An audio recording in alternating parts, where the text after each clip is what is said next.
Assalamualaikum warahmatullahi wabarakatuh. Salam sejahtera bagi kita semua. Shalom, Om Swastiastu, Namo Buddhaya, salam kebajikan. Yang saya hormati rekan-rekan media, hari ini saya akan menyampaikan rilis terkait dengan perkembangan terkini terkait dengan peristiwa pembakaran, pengerusakan dan juga bentrok antar karyawan yang terjadi di PT GNI Morowali Utama. Jadi perlu saya sampaikan kepada rekan-rekan bahwa kami dari pihak kepolisian tentunya menyampaikan bela sungkawa sedalam-dalamnya kepada seluruh keluarga korban terkait dengan peristiwa bentrok yang terjadi.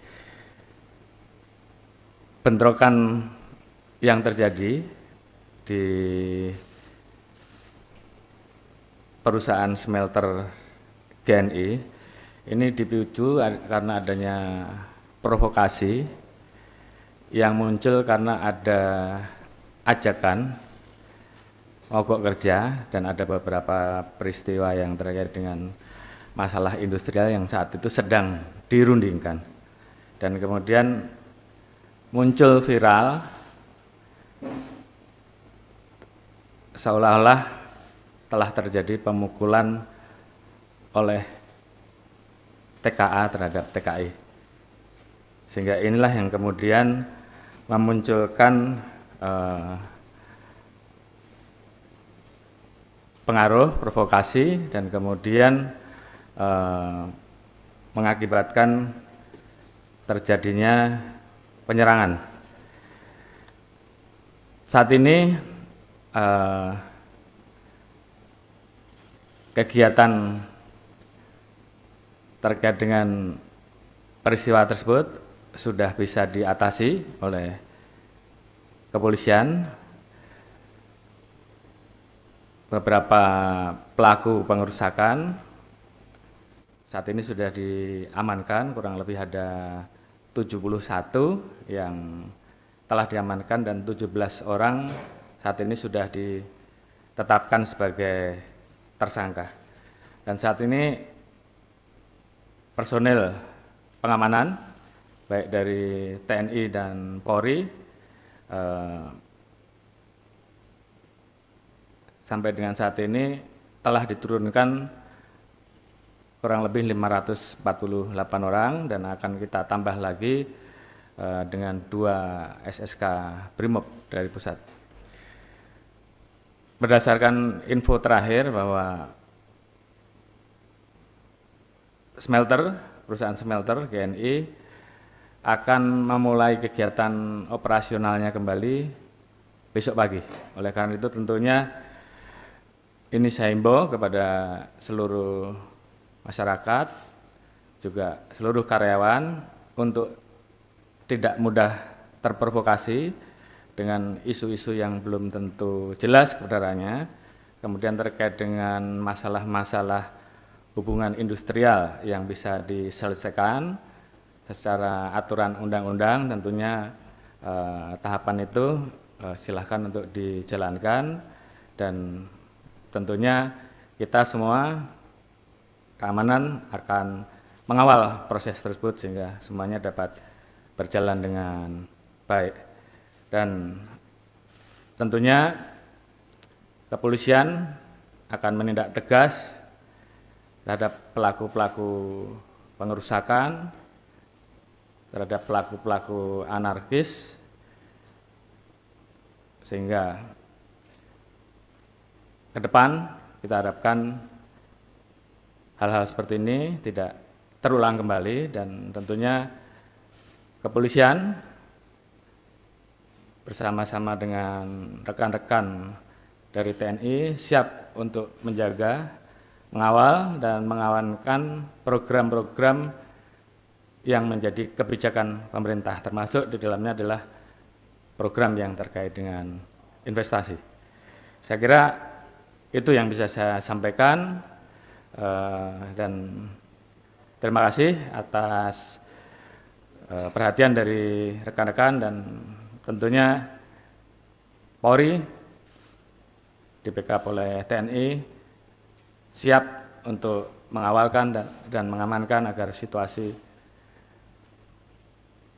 bisa bertahan dan kondusif. Demikian, terima kasih. Assalamualaikum warahmatullahi wabarakatuh.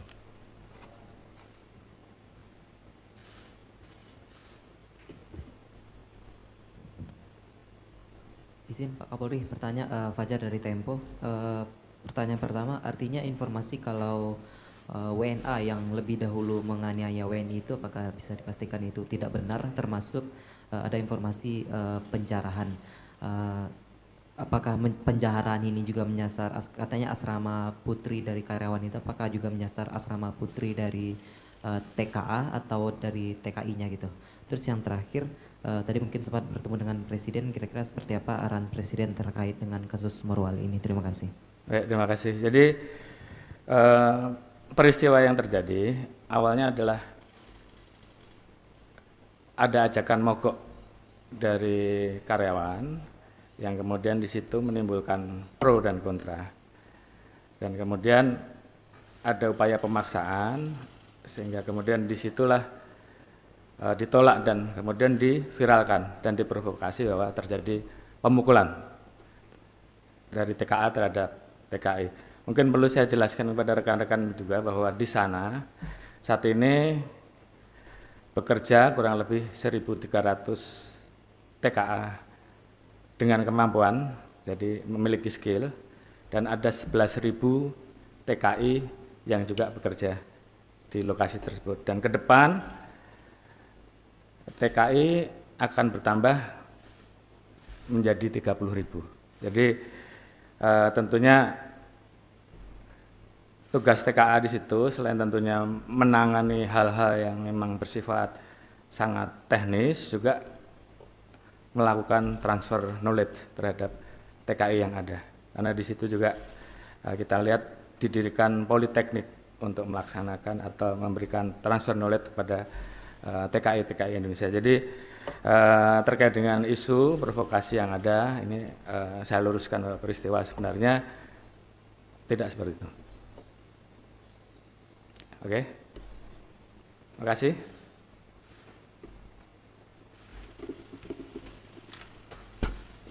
Ada lagi?